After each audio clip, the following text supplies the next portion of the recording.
Boa noite, boa noite, boa noite. Vamos lá, vamos ver se entra aqui no YouTube também. Boa noite, boa noite. Boa noite, pessoal do YouTube, boa noite, pessoal do Facebook, boa noite, pessoal do Instagram. Hoje, continuando aí com Desmistificando a Umbanda, hoje nós vamos falar sobre os orixás na Umbanda, as forças divinas, que são os orixás, e principalmente desmistificar essa questão dos orixás dentro da Umbanda, que difere um bocado dos orixás explicados dentro do Candomblé, né? E que difere também dos orixás que são os deuses vindos da África e tal. Aqui no Brasil houve uma grande mistura, né? Naturalmente, as nações, os povos que se reuniram aqui no Brasil foram diversas nações, né? Diversas tribos, e cada um cultuava seu Deus, né? E quando se encontravam na senzala, e naturalmente cada um tinha um Deus diferente. Gente, vocês se por acaso tiver com som bom, se tiver com algum problema no som, por favor me avisem. Se tiver assim, tá bom o som e tal, aí vocês me avisam para poder eu se tiver qualquer problema, me avisa para eu corrigir, tá certo? Eu estou sempre entrando com um minutinho antes, exatamente com esse propósito de, se por acaso tiver qualquer problema, entrar. Vou explicar novamente. Estou com a guia de Pai João de Aruanda, né? Hoje é dia de, naturalmente, de Omolu,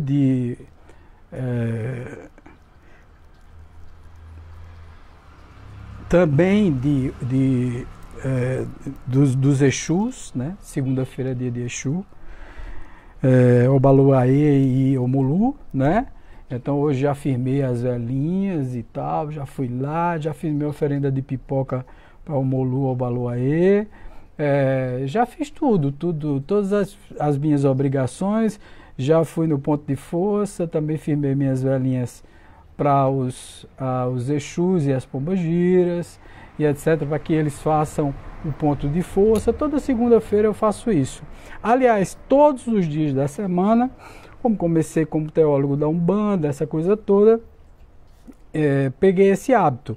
Todos os dias da semana eu firmo uma velhinha, né? Então, segunda-feira eu faço o Obaluaê e Omolu, né? Que são o mesmo orixá, leva os dois nomes, ele mais novo e ele mais velho. Os Exus também, tá certo? Depois eu, na terça-feira, fui para Ogum. Ogum é meu orixá de cabeça, tá certo? Na quarta-feira eu firmo para Xangô, tá? Na quinta-feira para Oxóssi, na sexta-feira para Oxalá e no sábado para as Iabás, né? Mamãe Oxum, Iemanjá e Nanã, e Iansã, tá? E no domingo para Ibeji, né? São os orixás que eu cultuo aqui. Depois a gente vai falar sobre essas 7 linhas também de Umbanda, né? Tem linhas de trabalho e tem as 7 linhas de Umbanda, não confundir uma coisa com a outra. Mas é muito interessante porque é bem diferente a visão que o Candomblé tem dos orixás e a visão que a Umbanda tem dos orixás. Vocês viram que nas lives passadas eu fiz questão, primeiro, de explicar a fundação da Umbanda, como a Umbanda tinha surgido com o Zélio de Moraes, o Caboclo das 7 Encruzilhadas. Falei que a Umbanda teve uma influência muito grande do Espiritismo e depois começou com a influência do Candomblé, uma influência muito grande também da Igreja Católica, pelos motivos óbvios, porque na época a Igreja Católica era a religião oficial do governo brasileiro. O governo brasileiro não era laico, tá certo? Quer dizer, não era o governo que não tinha religião. O governo brasileiro, embora dissesse que era uma república, não tinha religião e etc., mas tinha religião, por debaixo do pano, todo mundo era católico, na verdade, né?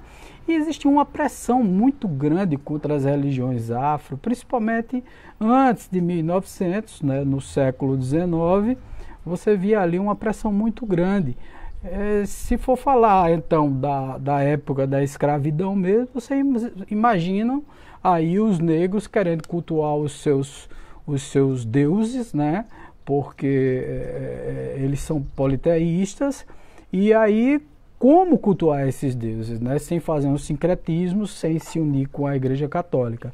Da mesma forma, a Umbanda, para poder ter esse acesso e de uma forma muito inteligente, eu costumo sempre dizer, olha, a Umbanda ela fez um trabalho assim muito bem feito. Primeiro, para se aproximar das pessoas, né? Das pessoas mais simples. Então, deixando que espíritos mais simples se manifestassem, as pessoas, até o linguajar dos espíritos é um linguajar mais aproximado do povo, não tem aquela questão do estudo muito aprofundado, essa coisa toda que dentro do espiritismo tem essa elitização, né? Então você tem que estudar e não sei o que e tal, que eu acho fundamental. Por isso que aqui no teu web, na Tenda de Estudos Umbandistas Eurípides Bassanufo, nós temos esse compromisso de, mesmo estudando Umbanda, mesmo estudando toda a teologia da Umbanda, entendendo como é que funciona, fazendo as giras experimentais, nós fazemos questão de estudar, e estudar inclusive os princípios, o porquê de cada coisa, tá certo? E estudando esses princípios, nós conseguimos passar para vocês, de alguma forma, como funciona todo o processo, né? Como funciona essa religião maravilhosa que terminou unindo várias crenças, né?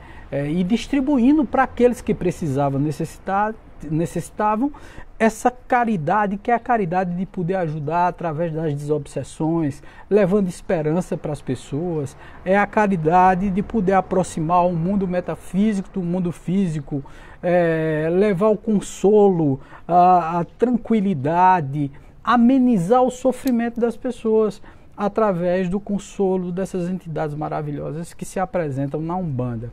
Então, sem mais delongas, eu estou vendo que poucas pessoas entraram, algumas pessoas entraram e saíram, mas aí a gravação vai ficar tanto no Instagram, como vai ficar também no Facebook, como também vai ficar no YouTube. Então a gravação vai ficar, não tem problema nenhum, as pessoas vão poder acompanhar, tá certo? Depois vão poder assistir desde o início a nossa live. Então, desde já eu vou aparecer aqui naturalmente só numa janelinha no YouTube, tá certo? Explicando cada coisa, e vou fazer as apresentações dos slides que eu preparei para vocês, tá?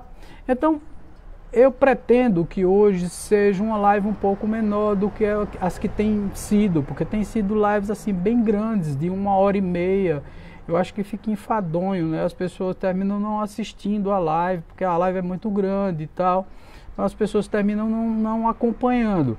Então fica mais tranquilo quando a gente faz uma live menor, uma live mais enxuta, né? Com poucos slides, essa coisa toda, com poucas explicações mais sucintas, mais objetivas. Então vamos lá. Quais foram primeiro, para a gente entender os orixás, né? Essas forças divinas que são diferentes do candomblé, e vocês vão entender por quê. Quais foram as religiões que influenciaram a Umbanda, né? Vamos entender. 3 grandes religiões colaboraram para o nascimento da Umbanda: o candomblé, o espiritismo e o catolicismo. E é essa herança que nos confere esse ar familiar, pois é muito raro o irmão não ter conhecido ao menos uma dessas religiões, né? Geralmente você passou por uma dessas religiões.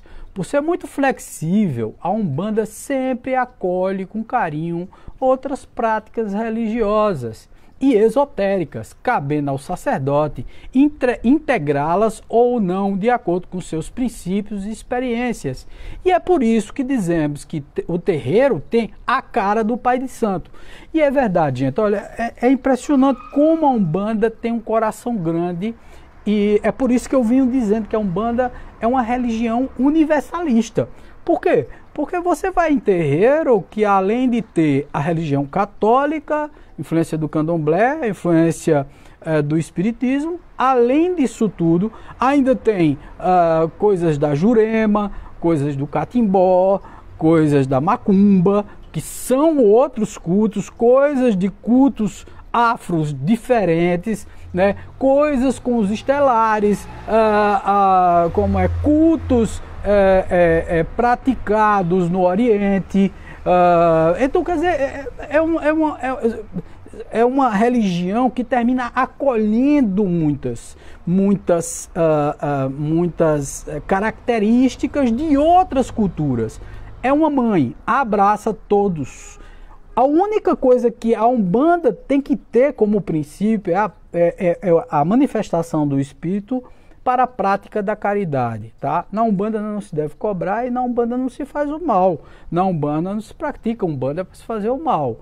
Então, quer dizer, são características que são próprias da Umbanda. Então, além disso, qualquer coisa você pode colocar. Lógico, nada esquisito ao ponto de bater de frente ou então de chocar alguma coisa. Tem banda que é muito esotérica, que trabalha com as leis e as regras do hermetismo, né? É muito ligada ao Rosa Cruz, né? Tem banda que tem muitas características do espiritismo, que até nas suas mesas e etc., tem a psicografia, né? Tem a psicofonia daquela forma mais tradicional do espiritismo. Dentro da Umbanda se acolhe também técnicas como a apometria. Então, quer dizer, se você for ver, a Umbanda realmente é uma mãe. Ela abraça tudo, né? Ela abraça todos os credos. Tem Umbanda que tem características mais do candomblé. Então você entra, inclusive as entidades que estão lá no Congá são entidades com imagens do candomblé. Gente do Facebook, vocês estão escutando bem então? Por favor, me deem uma sinalização para ver se está tudo certinho com o áudio, né? Já que entrou uma pessoa aí no YouTube, por favor, me dê um retorno aí se o áudio está bom. Eu não sei quem entrou aí, ninguém me deu boa noite, nem nada. Eu vi que uma pessoa entrou e saiu, entrou e saiu. Então alguém entrou no YouTube, tá ouvindo, tá tudo certo, o som tá bom. Bom, vamos esperar que alguém dê um retorno aí, tá certo? Vamos lá. Então, a Umbanda, ela é essa mãe que acolhe a todos, e eu acho assim maravilhoso, sabe, a gente poder falar de uma religião que tem esse cunho universalista, que não tem esse preconceito, né, que termina abraçando a todos os cultos, que são conectados naturalmente a essa comunicação com os espíritos naturalmente. Lógico que, assim, não tem como colocar, por exemplo, religiões que não acreditam nesse contato com os espíritos diretamente, né? Que não acreditam na reencarnação, que não acredita... Aí fica difícil, porque a Umbanda é reencarnacionista, né? A Umbanda tem um perfil de comunicação direta com os espíritos, de aconselhamento com os espíritos. Então, quer dizer, uma religião como a evangélica, por exemplo, não cabe dentro da Umbanda, né? Mas assim, aí sim, Wagner, mas o catolicismo não acredita assim. Mas quando a gente fala do catolicismo que entrou na Umbanda, é em relação aos seus santos e ao sincretismo e o par em par do sincretismo da Umbanda com os santos católicos, né? Que a gente vai falar já, tá certo? Vamos lá. Que dizemos que o terreiro é a cara do Pai de Santo.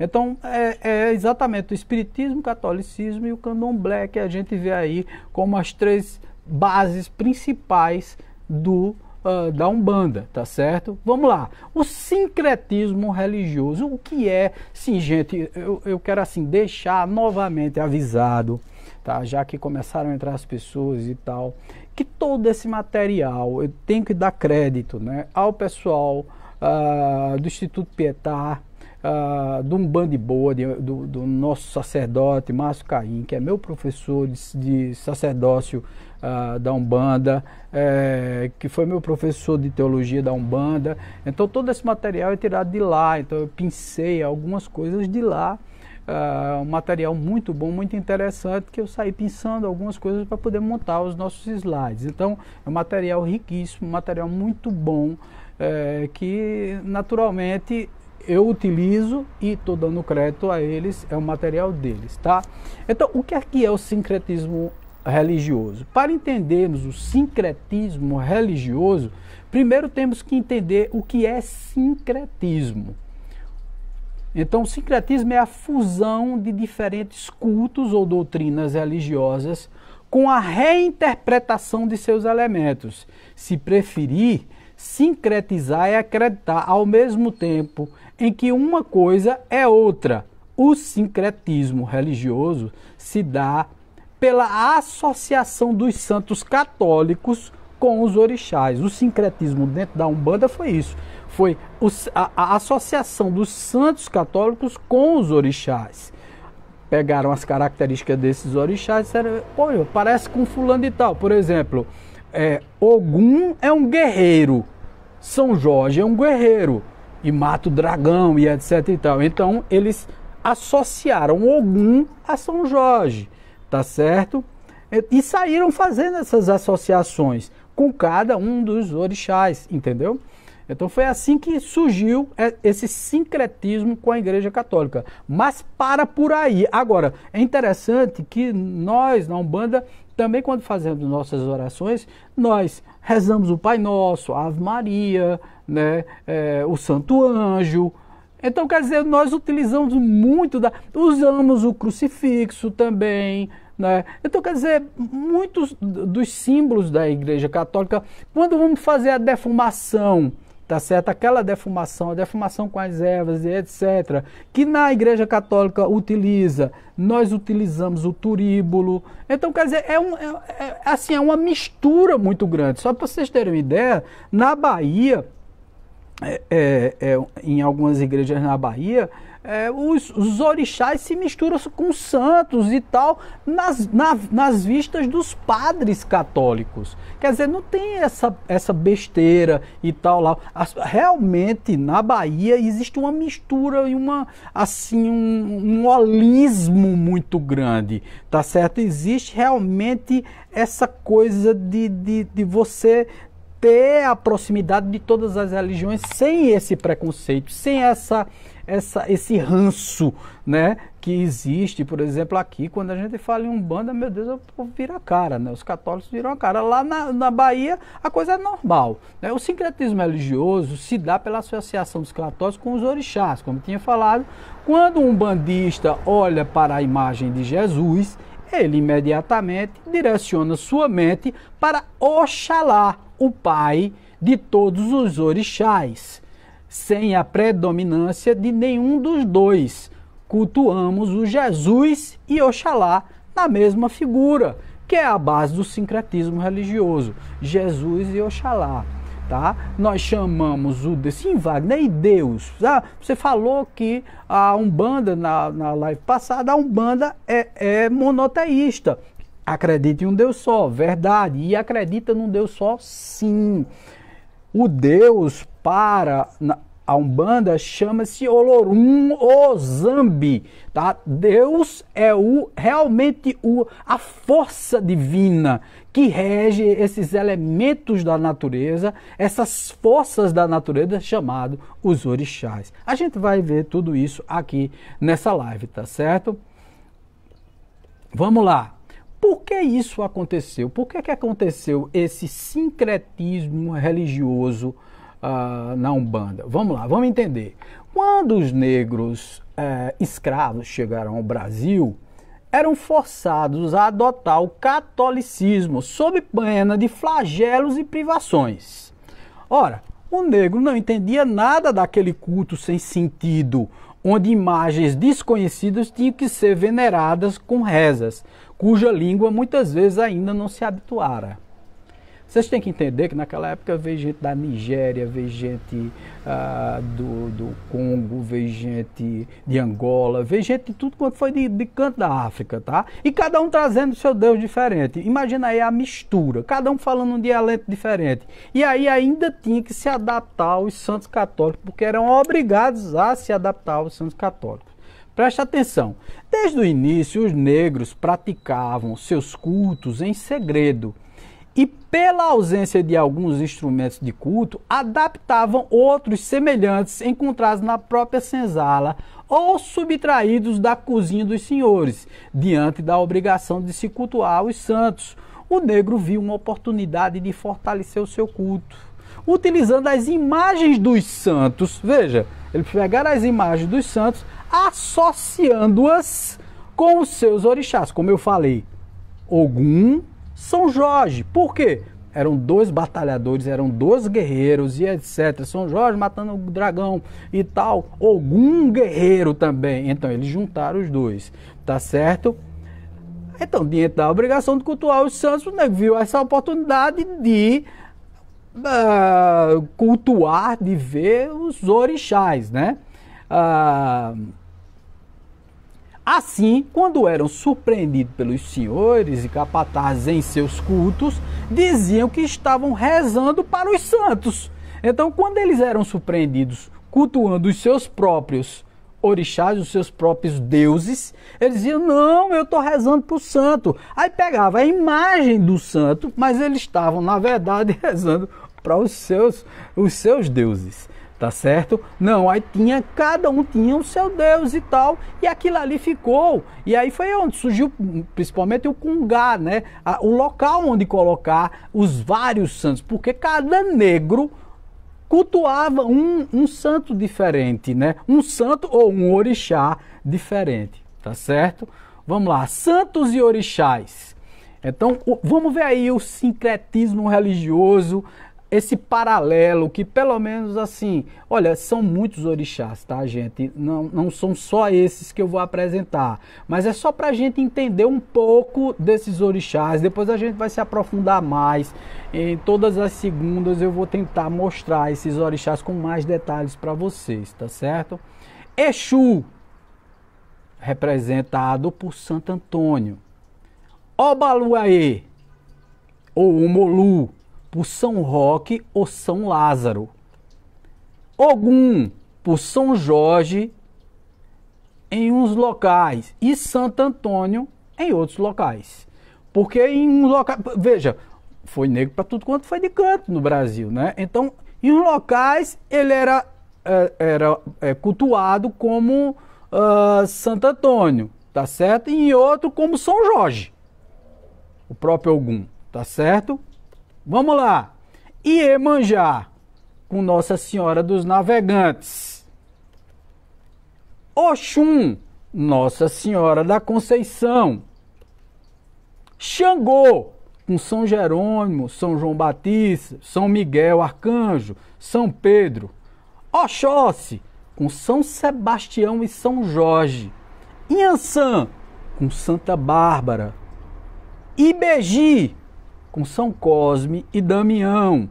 Obá, com Santa Rita de Cássia e Joana d'Arc. Nanã Boroquê, com Santana. Oxumaré, com São Bartolomeu. Oxalá, com Jesus Cristo e Nosso Senhor do Bonfim. Então veja como eles fizeram o sincretismo, como ficou a coisa, e que para eles foi extremamente conveniente fazer esse sincretismo, porque eles podiam cultuar sem se esconder dos senhores ou do capitão do mato, de quem ia tomar conta deles na senzala, entendeu, gente? Vamos lá. O candomblé, né? Que é exatamente onde nós da Umbanda, tiramos os orixás. O candomblé é a religião que mais colaborou com a Umbanda, tá? Do catolicismo nós fizemos o sincretismo dos santos. Do Espiritismo, nós tiramos exatamente essa questão do Livro dos Espíritos, do Evangelho segundo o Espiritismo. Tem casas de Umbanda que você tem o Pentateuco kardeciano todo em cima da mesa, em cima, às vezes, do congá, tá certo?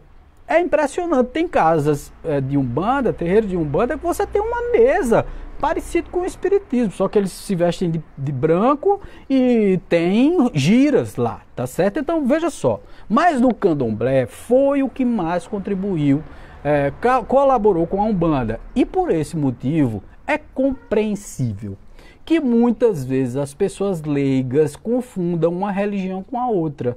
As pessoas confundem muito. Entretanto, é muito importante salientar que uma nada tem a ver com a outra, da mesma forma que dois filhos do mesmo pai e mãe não são idênticos. Assim devemos tratar esse assunto. A Umbanda e o Candomblé podem ser consideradas religiões irmãs, mas nem por isso são iguais e muito menos semelhantes.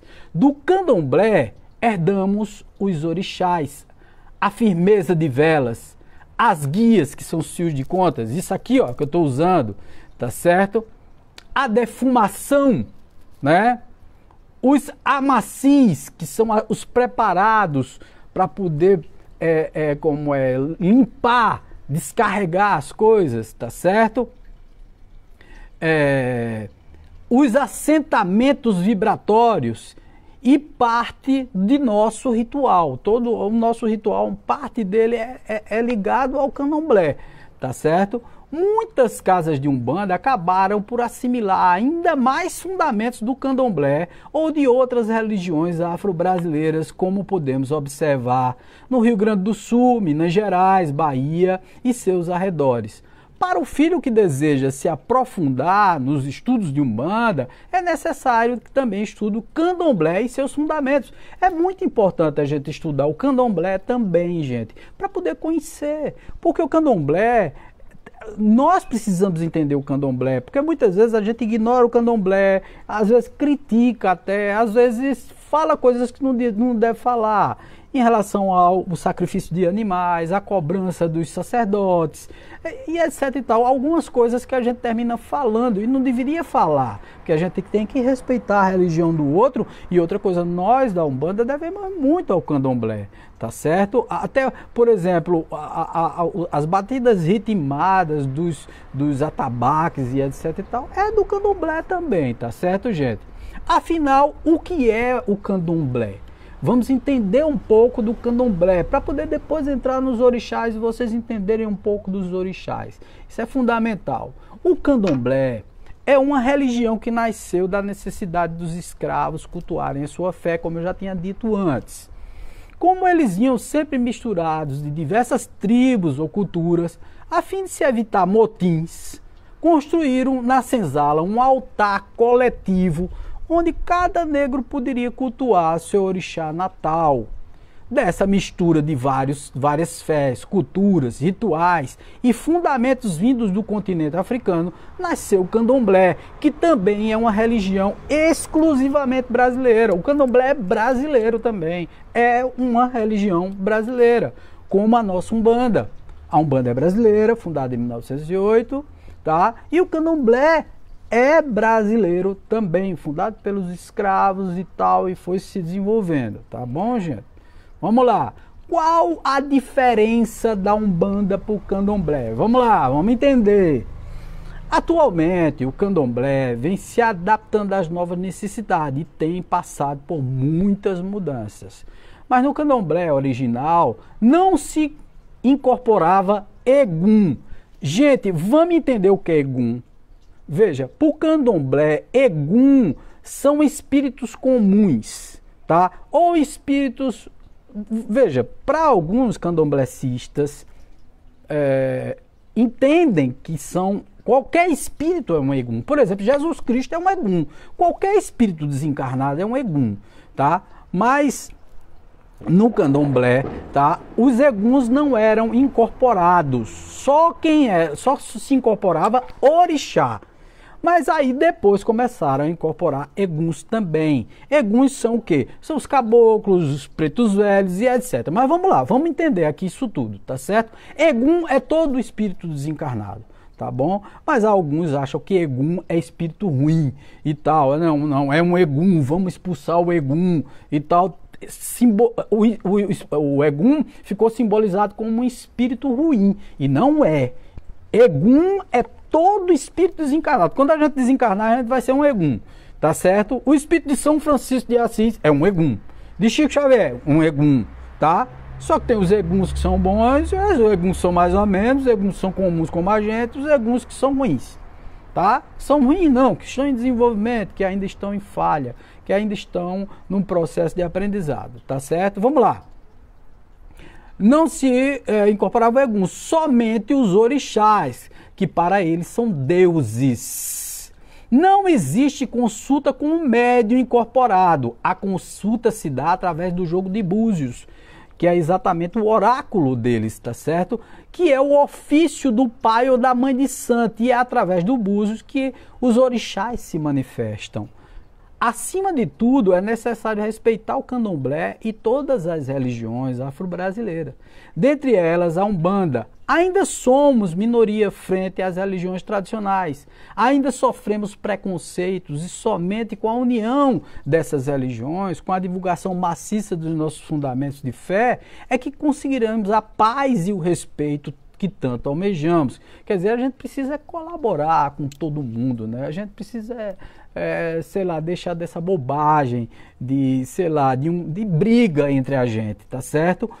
Ao contrário, a gente tem que se unir. A gente só não pode admitir coisas erradas, né? Cobranças, demandas, amarrações. Esse tipo de coisa não faz parte nem da Umbanda, nem do Candomblé, tá certo? Nem de um, nem de outro, tá bom? Vamos lá. Orixá. O que é um orixá? A palavra orixá significa dono da cabeça. Orixá, ori mais chá, dono da cabeça, força da cabeça, luz da cabeça. Mostra a relação existente entre o mundo e o indivíduo, entre o ambiente e os seres que nele habitam. O orixá também no candomblé, gente, por exemplo, quando você tem um orixá de cabeça, ele tem características. E naquelas características, ele tem características boas e ruins. Então, o orixá para o candomblé tem características boas e ruins. E que o seu filho, tá certo? Por exemplo, se você tem no seu orixá de cabeça Ogum, né, seu Juntó e Iemanjá, como eu, tá? Eu carrego em mim as características boas e ruins de Ogum, boas e ruins de Iemanjá. Tá entendendo? Na Umbanda não é assim, tá certo? Não é assim, embora nós saibamos dos processos que podem levar a minha personalidade a chegar a fazer uma coisa ruim, né? Porque eu tenho determinadas tendências, mas não significa dizer que eu sou assim, tá certo? Vamos lá. Orixás são frações dessa energia divina, seres superiores que carregam em si uma porção de Deus. Veja, eles não são deuses. Ele carrega a porção de Olorum. E isso é na Umbanda, tá, gente? E cada um com sua especialidade ajuda a construir, manter e evoluir o planeta e todos os seres que nele habitam. Se preferir, são espíritos de altíssima vibração espiritual, que nunca encarnam e nunca encarnarão. Quer dizer, são forças de Deus, quer dizer, como partes de Deus. Isso ficou mais didático para o povão, gente. Veja, utilizando orixás, por exemplo, quando eu quero me ligar e pedir ao meu Deus justiça, eu vou pedir a Xangô. Quando eu vou pedir proteção, né? Quando eu vou pedir uma força a mais, então eu peço algum, tá certo? Quando eu vou pedir amor e tal, eu vou pedir ao Xum e etc. Então, quer dizer, eu direciono a energia pedindo aos orixás, entendeu? Então, são forças do Olorum, que é o Zambi, que é Deus, tá? São forças da natureza, tá certo? Representam a força divina na Terra, através da natureza, como eu havia falado, que criam, geram, mantêm e recolhem a vida, transformando continuamente o planeta e seus seres, encaminhando a todos para a evolução espiritual, da mesma forma que os arcanjos e anjos cumprem ordens diretas de Deus. Os orixás têm suas ordens e desígnios partidos também de Deus. Os orixás não foram feitos de formas exclusivas, tá? Por Deus. Eles são a energia do próprio Deus, diferente dos anjos e santos católicos que a gente já discutiu, que são seres que foram feitos já perfeitos, tá? É diferente, tá bom? É diferente.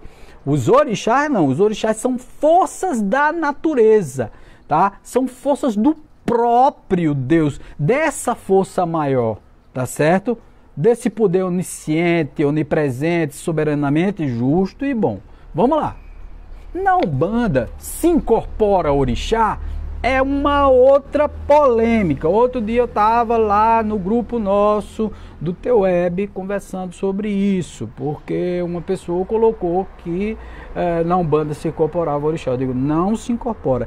Como a pessoa pode incorporar uma força da natureza, que é uma força de Deus? Como alguém pode incorporar Deus? Não.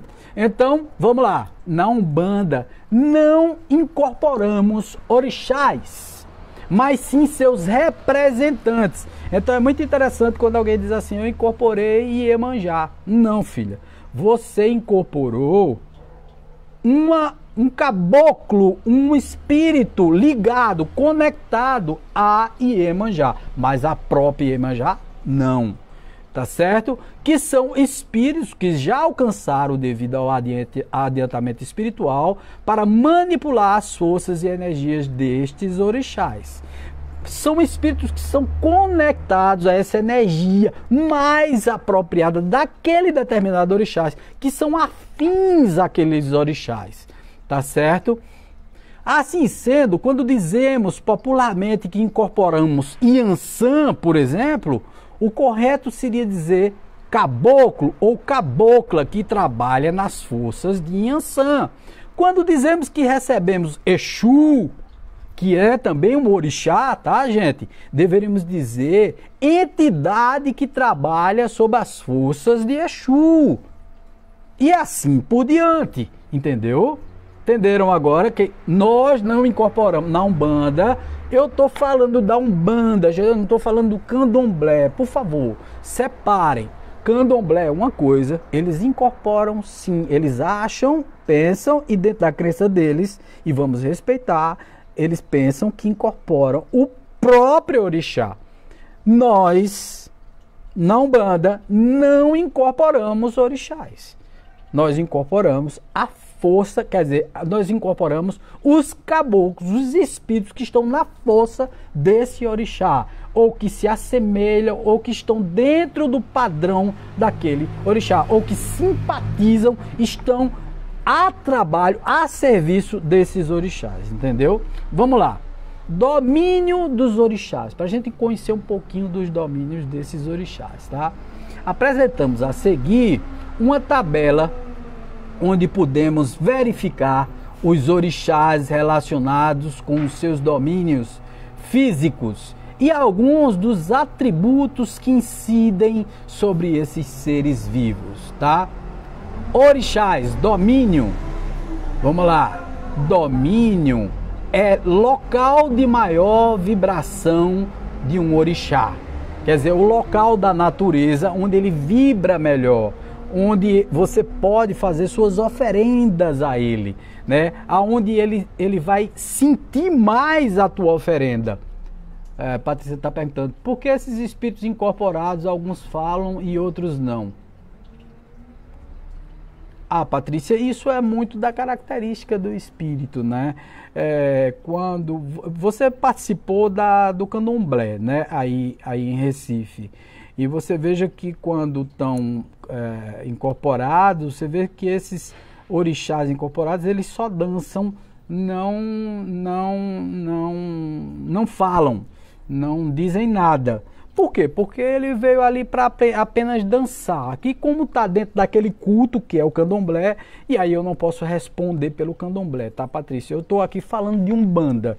Em Umbanda, o caboclo que incorpora com a força de Yansan, de Oxumaré, de Ogum e tal, ele fala assim, tá certo? Mas no candomblé eu não posso responder, provavelmente, porque como é do culto do candomblé não falar, apenas dançar, o caboclo que incorpora ali, tá certo? Porque eu não acredito, na realidade, pelos estudos que eu faço do próprio espírito. Por isso que é tão bom a gente conhecer as filosofias religiosas, as filosofias e a estrutura doutrinária de cada um, tá certo? É muito importante a gente conhecer, isso é fundamental, porque aí a gente entende por que não dá. Veja só, um Deus, um orixá como força vibracional muito grande, se incorporar numa pessoa, a pessoa estoura. Porque é o seguinte, a vibração é muito alta. Outra coisa, é incompatível com a nossa vibração muito baixa. Então não tem como um orixá incorporar num ser humano. É uma vibração muito alta, tá? Eles são incompatíveis conosco, tá? Então uma força da natureza não pode incorporar num ser humano. E isso dentro da Umbanda, dentro do Espiritismo. Por exemplo, os espíritos de luz. Veja só, dentro do Espiritismo, só para vocês entenderem isso. Os espíritos de luz, para eles chegarem até nós, eles utilizam intermediários também.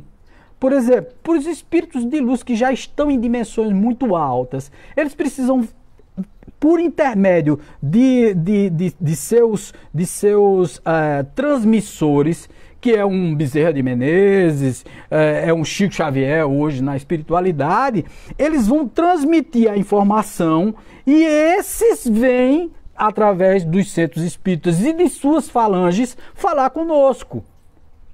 Tá? Por quê? Porque esses espíritos aqui estão mais próximos a nós, senão nós não entenderíamos.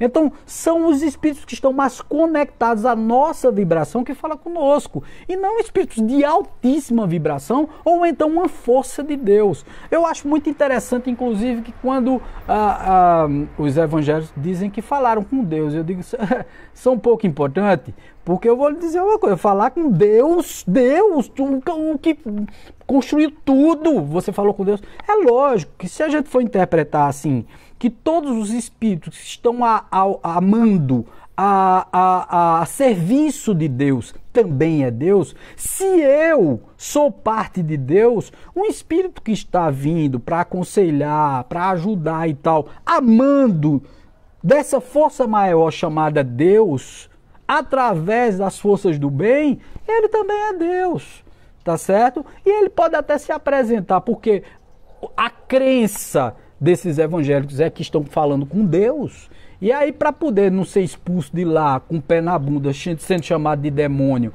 ou de espírito enganador ou de qualquer coisa, ele diz, eu sou o próprio Deus, e aí se apresenta lá. Mas o que eles estão falando lá, com quem eles estão conversando lá, é com um espírito comum, um espírito elevado, com um espírito que vem para dar uma boa mensagem e tal, falar boas coisas, mas eles não estão falando com Deus, tá certo? Eles estão falando com um espírito de elevada consciência, às vezes, outras vezes é enrolação, tá certo? Como também tem enrolação na Umbanda, como também tem enrolação no Espiritismo, como também tem enrolação em todo canto. Tá certo? A gente tem que entender o seguinte, gente. Enrolação, misticismo, comunicações falsas e etc, etc, etc. Tem em todo canto. No catolicismo, na igreja evangélica, no espiritismo, na Umbanda, no candomblé. Em todo canto tem isso. Tá? A gente tem que entender esse processo. Vamos lá. Os orixás e seus domínios. Oxalá. Qual é o domínio de Oxalá? O cume dos montes e montanhas. E qual é a sua característica? A fé e a fortaleza, os seus atributos, tá certo? Ibeji, os jardins floridos, campo e praia. E quais são os seus atributos? A novidade, a pureza, E aí eu poderia acrescentar a alegria, né? Ibeji é exatamente São Cosme e São Damião, né? Sincretizado com a Igreja Católica. Xangô são as pedreiras e pedras junto ao mar. Quais são seus atributos? A justiça e a autoridade. Ogum são os caminhos, as estradas de ferro. Quais são os seus atributos? A ordem e a resistência, né? Vamos lá. Oxóssi, as matas, que é o seu domínio, né? Quais são os seus atributos? A sobrevivência e o conhecimento. Obaluê, ou Omolu, qual é o seu domínio? O cemitério e os seus atributos? A transformação, a evolução. Iemanjá, qual o seu domínio? As marés e rios, grandes rios. Quais são os seus atributos? A família e o respeito, né? Inhansã, quais são os seus domínios? Os ventos e as tempestades. Quais os seus atributos? A paixão e a determinação. Nanã-Boroquê, ou Santana, né? Qual é o seu domínio? Os brejos, os mangues e as beiras de rios. Quais são seus atributos? A sabedoria e o autoconhecimento. Oxum, quais são seus domínios? Os rios tranquilos e as cachoeiras. Quais são seus atributos? A fertilidade e o amor.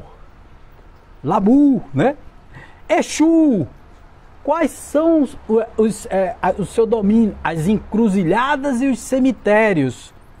Quais são seus atributos? A atividade, a astúcia. Exu é quem leva o seu pedido para os orixás.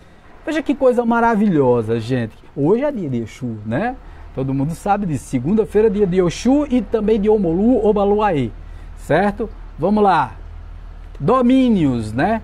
Domínio, na verdade, para a gente entender melhor, é o local de maior vibração de um orixá. São pontos de emanação de energia imanente de vibração específica de acordo com o reino natural ao qual pertence. De forma geral, todos os domínios favorecem o descarrego de energias indesejadas, proporcionando a retomada do equilíbrio energético por quem o visita. Então, quando você vai do domínio, você vai lá para recobrar as energias específicas que você perdeu naquela especificidade propriamente dita. Por exemplo, você está precisando de justiça, vai numa pedreira e aí firma a cabeça em justiça, você está com algum problema de alguns documentos para sair, não sai, você tem alguma pendenga na justiça, alguma coisa, você vai numa pedreira, vai num local desse, então você sente essa energia. Você está precisando de amor, você vai numa cachoeira, toma um banho de cachoeira, sente Mamãe Oxum te banhando, te molhando com essa energia. Entendeu? Vê como é bonito, né? Essa mistura do candomblé com a umbanda e como essa energia de Deus chega a você e você faz simbolicamente essa conexão, né? Você não pede a esmo. Você não pede diante só de um altar ou então dentro de casa. Você vai para a natureza para sentir a energia desse. Eu acho isso lindo, cara. É muito bonito. Porque você se conecta com a natureza para entrar em contato com os caboclos, os espíritos, e eles estão lá. Tá? Porque lá você tem uma maior concentração. É como se você meditasse ali naquele espaço e naquele espaço você fizesse uma conexão com o divino, uma conexão com essa espiritualidade maior. É lindo isso, é muito lindo, tá?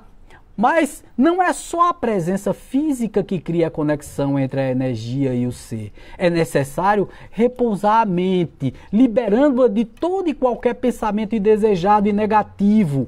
Trazer para dentro da mente e de si mesmo bons pensamentos e bons sentimentos. Quando seu corpo, mente e espírito passarem a vibrar positivamente como um só corpo, encontrará sintonia na energia imanente daquele ambiente natural. E somente a partir desse instante é que passará a receber os benefícios dessa energia. É lindo isso, né, gente? Eu acho, sei lá, fantástico. Eu acho maravilhoso isso, cara.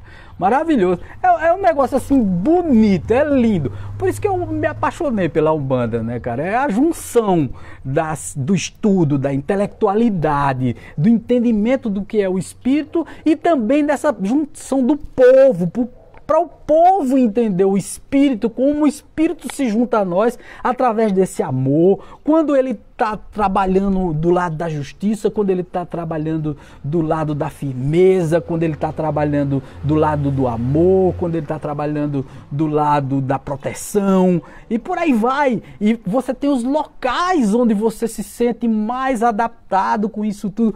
É muito bonito isso, é muito bonito, muito gostoso, né, sentir tudo isso. Por exemplo, no mar sentiremos a energia imanente de Iemanjá, como um abraço de mãe. Na mata, uma sensação de solidão coletiva, de estar só integrado ao mesmo tempo, e assim acontece com os demais reinos.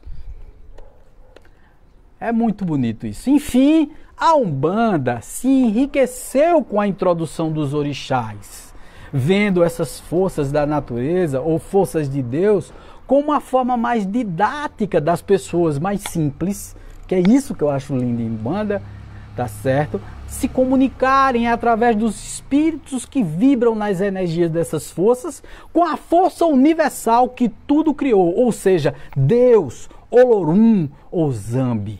Isso é, sei lá, fantástico, gente. Eu fiz de propósito para que a gente, sei lá, conversasse de uma forma mais bacana sobre esses orixás. Eu vou falar sobre as 7 linhas de Umbanda na próxima segunda-feira, e a gente vai falar sobre os orixás, cada um deles. E eu vou falar dos 7 orixás que aqui no teu web, na tenda de estudos umbandistas Eurípides Bassanunfo, criadores e unchinhas. Olha lá, tem uma pergunta. Pergunta, querido. Fica à vontade, pergunta aí, fica à vontade. Tô aqui para, se eu puder responder, né, ou souber responder, tá certo? Vou responder, tá certo? Então, assim, semana que vem a gente vai falar das 7 linhas de Umbanda e, ao mesmo tempo, nas linhas de trabalho, né? Caboclo, preto velho, crianças, sei lá, os Exus, né? Tudo, né? Baiano, cigano, boiadeiro. A gente vai falar sobre tudo isso e dessas conexões com esses orixás, porque as pessoas têm muitas dúvidas sobre isso, e aí nessas dúvidas termina confundindo as coisas, não entendendo direito, essa coisa toda. E o trabalho desse programa, Desmistificando a Umbanda, é exatamente essa proposta. Desmistificar, mostrar o que a Umbanda é, mostrar que é uma religião de amor, que é uma religião que une as pessoas, que junta esse universalismo, essa coisa maravilhosa, essa coisa integrada, que unir, sei lá, o espiritual e o material no propósito de auxiliar, de dar a mão, sei lá, de dar amor, de transmitir coisas bonitas, bacanas para as pessoas, tá certo? Então, o cara não perguntou a mim, criadores e Uxilhas. Bom, Uxinhas, sei lá, Uxirras. Não terminou não perguntando aqui. Bom, gente, eu gostaria de agradecer demais a vocês, deixar um axé muito grande, saravá para vocês, paz, luz, muita luz para vocês, tá certo? Amanhã teremos, como sempre, na nossa programação, segunda é palestra, né? Terça-feira, meditação aqui no SEC, conversa com os pretos velhos, e depois passes magnéticos e tal. Então, assim, a programação é meditação, depois da meditação, passes, né, magnéticos, e depois a conversa com o Preto Velho. Quem quer falar com o Preto Velho, vai falar com o Preto Velho, tá certo? Começa às 7 horas da noite, presencial, tá?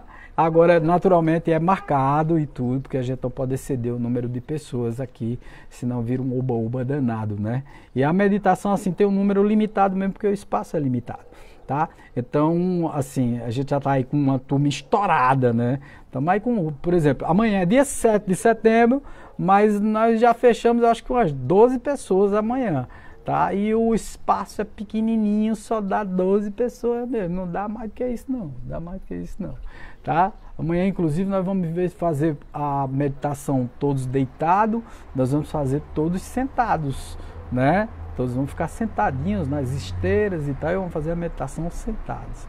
Vamos aprender a respirar e tal, vamos fazer alguns exercícios de respiração, vamos fazer uma conexão com os espíritos da mata, né? Vamos trabalhar exatamente esses espíritos. Oxóssi amanhã será chamado, requisitado para trabalhar por nós, tá certo? Um beijo forte no coração de vocês. Paz, luz, tudo de bom para vocês, e até a próxima comunicação, que será na sexta-feira em nosso café espiritual, tá? Beijo, paz, luz para todos. Vamos encerrando aqui a nossa comunicação. Tchau, valeu, vamos lá.